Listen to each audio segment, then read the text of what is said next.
ન્યૂનતમ oil circuit breaker એટલે કે મિનિમમ ઓઇલ સર્કિટ બ્રેકરની મહત્વપૂર્ણ લાક્ષણિકતાઓ જણાવો.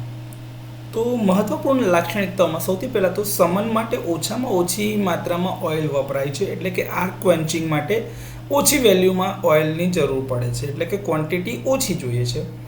આર્કની અવધિ એટલે કે આર્કનો જે ડ્યુરેશન છે એ 1 થી 2 સાયકલ સુધી એટલે કે 50 થી લઈને 100 મિલીસેકન્ડ સુધીની હોય છે. આર્કિંગના કારણે જે કોન્ટેક્સ પર જે છે ઘસારો લાગે છે તે ઓછો લાગે છે, કેમ કે ઓઇલ હોવાના કારણે.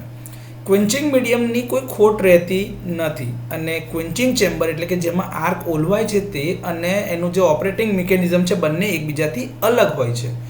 આની ઉપર મેન્ટેનન્સ ઓછું રાખવું પડે છે ને ધ્યાન ઓછું રાખવું પડે છે. તો આ ન્યૂનતમ ઓઇલ સર્કિટ બ્રેકરની મહત્વપૂર્ણ લાક્ષણિકતાઓ છે, જેના કારણે ઇન્ડસ્ટ્રી અને સબસ્ટેશનમાં તેમજ ટ્રાન્સમિશન અને ડિસ્ટ્રીબ્યુશન નેટવર્કમાં આનો મોટા પાયે ઉપયોગ થાય છે.